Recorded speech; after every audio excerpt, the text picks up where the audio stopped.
lagi di Wichita Info. Kali ini kita akan membahas tentang orang Mesir kuno. Apakah kamu sudah tahu kehidupan tentang orang Mesir kuno?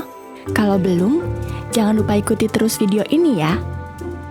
Peradaban selalu terhubung antara satu dengan dunia lain melalui perdagangan, agama, makanan, hingga ide. Peradaban Mesir adalah salah satu yang berkembang sejak zaman prasejarah. Peradaban Mesir kuno mengikuti wilayah yang sekarang disebut Sudan, Siprus, Lebanon, Suriah, Israel, dan Palestina. Negara-negara tersebut juga pernah diduduki oleh kekuatan lain seperti Persia, Nubia, Yunani, dan Romawi. Semuanya menaklukkan negara-negara itu pada titik waktu yang berbeda. Mesir kuno disebut oleh beberapa kalangan dengan nama Kemet yang berarti tanah hitam. Para ahli umumnya percaya bahwa nama ini berasal dari tanah subur yang tersisa ketika banjir Sungai Nil surut pada bulan Agustus. Banjir Sungai Nil terjadi antara Juni dan Agustus, dan tanah subur yang diciptakannya sangat penting bagi kelangsungan hidup Mesir kuno dan memainkan peran penting dalam agama Mesir.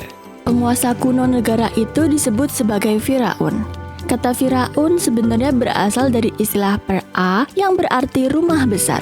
Istilah ini pertama kali dimasukkan ke dalam titulari kerajaan selama masa pemerintahan Thutmose ketiga. Pemerintahannya berlangsung pada tahun 1479 sampai 1425 sebelum Masehi. Sekitar 5.200 tahun yang lalu, ditemukan sebuah prasasti tertulis yang membahas penguasa awal Mesir. Para penguasa awal ini termasuk Airihor turut mendirikan Memphis, sebuah kota yang berfungsi sebagai ibu kota Mesir. Tidak diketahui dengan jelas kapan dan bagaimana Mesir dipersatukan. Ini pun merupakan masalah perdebatan di antara para arkeolog dan sejarawan. Iklim Mesir jauh lebih basah di zaman prasejarah daripada sekarang. Ini berarti bahwa beberapa daerah yang sekarang menjadi gurun tandus kemungkinan menjadi subur pada zaman dahulu. Salah satu situs arkeologi yang terkenal adalah Gua Perenang, terletak di dataran tinggi Gilf Kebir di barat daya Mesir.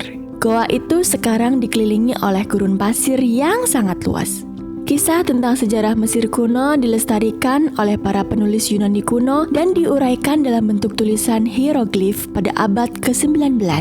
Firaun pertama dari dinasti pertama adalah seorang penguasa bernama Menes atau dalam bahasa Yunani disebut sebagai Narmer. Ia hidup lebih dari 5.000 tahun yang lalu. Dinasti ketiga sampai keenam berasal dari kira-kira 2650 sampai 2150 sebelum Masehi dan sering disamakan menjadi periode waktu yang disebut Kerajaan Lama oleh para ilmuwan modern. Selama masa ini, teknik pembangunan piramida dikembangkan. Salah satu piramida yang dibangun pada masa ini adalah piramida Giza. Runtuhnya periode Kerajaan Lama disebabkan oleh kekeringan dan perubahan iklim yang turut serta meruntuhkan kota-kota lain dan peradaban di Timur Tengah. Hal ini dibuktikan dengan beberapa situs arkeologi yang menunjukkan bahwa kekeringan dan perubahan iklim melanda pada periode tersebut. Selanjutnya, periode waktu yang mencakup dinasti ke-7 sampai ke-11 terjadi pada tahun 2150 sampai 2030 sebelum Masehi.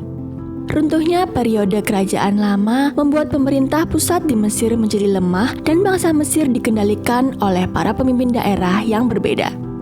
Memasuki dinasti ke-12 hingga ke-13, bangsa Mesir diperintah oleh seorang penguasa bernama Mentuhotep II hingga sekitar tahun 2000 sebelum Masehi.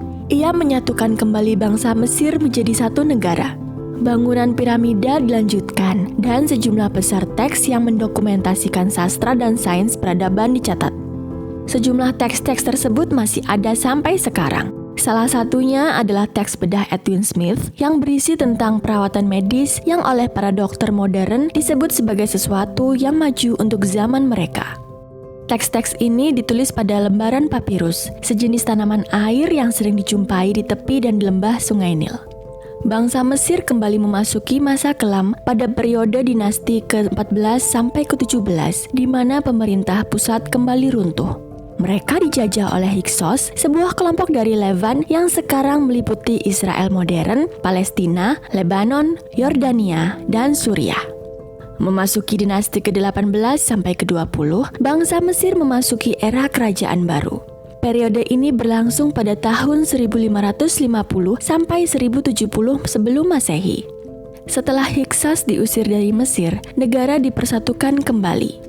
Situs arkeologi yang paling terkenal dari periode ini adalah Lembah Para Raja yang menyimpan situs pemakaman banyak penguasa Mesir, termasuk situs Tutankhamun yang makamnya ditemukan secara utuh.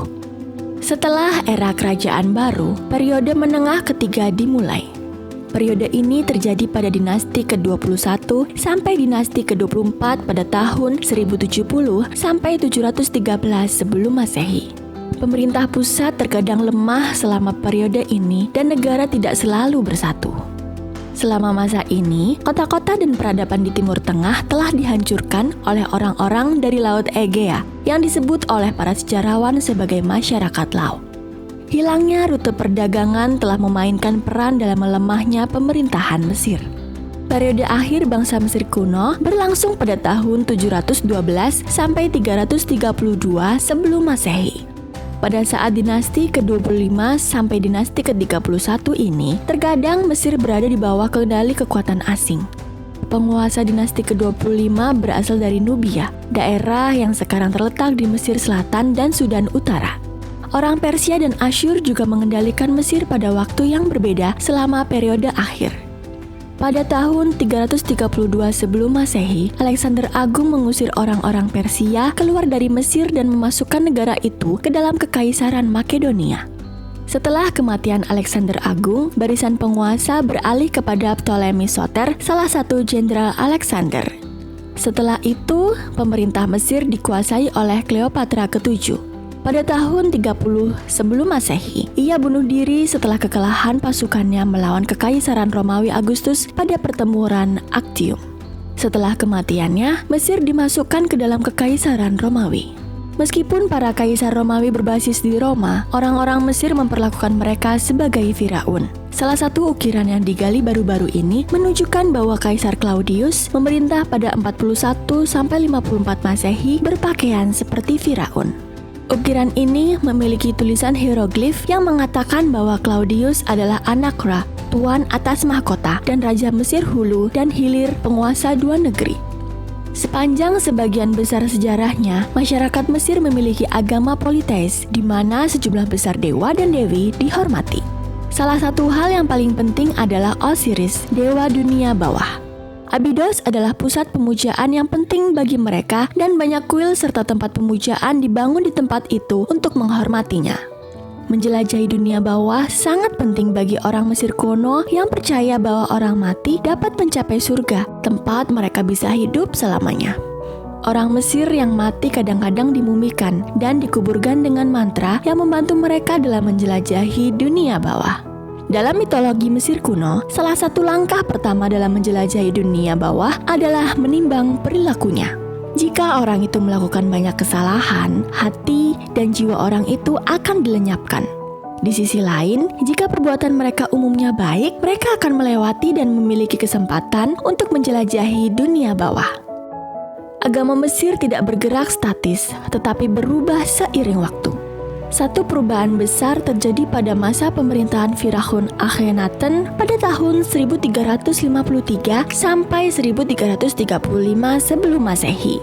Dia membangun ibu kota yang sama sekali baru di padang pasir di Amarna dan memerintahkan nama-nama beberapa dewa Mesir untuk dihapus dari peradaban. Setelah kematian Akhenaten, putranya Tutankhamun mengembalikan Mesir ke agama politeis sebelumnya. Ketika Mesir berada di bawah pemerintahan Yunani dan Romawi, para dewa dan dewi mereka dimasukkan ke dalam agama Mesir.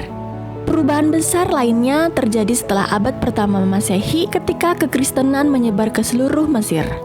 Pada saat itu, Gnostisisme, sebuah agama yang menggabungkan beberapa kepercayaan Kristen, juga menyebar ke seluruh Mesir dan kumpulan besar teks-teks Gnostik ditemukan pada tahun 1945 di Mesir Selatan dekat kota Nag Hammadi. Islam menyebar ke seluruh negeri setelah tahun 641 Masehi. Saat ini, Islam dipraktikkan oleh mayoritas penduduk Mesir, sementara minoritas adalah Kristen dan banyak yang menjadi bagian dari gereja Koptik. Tidak terasa sudah banyak sekali yang kita bahas tentang orang Mesir kuno. Untuk tahu pembahasan-pembahasan tentang topik lainnya, jangan lupa subscribe channel Wicita Info ya. Dan jangan lupa like, share, dan komen video ini. Sampai jumpa lagi di video selanjutnya.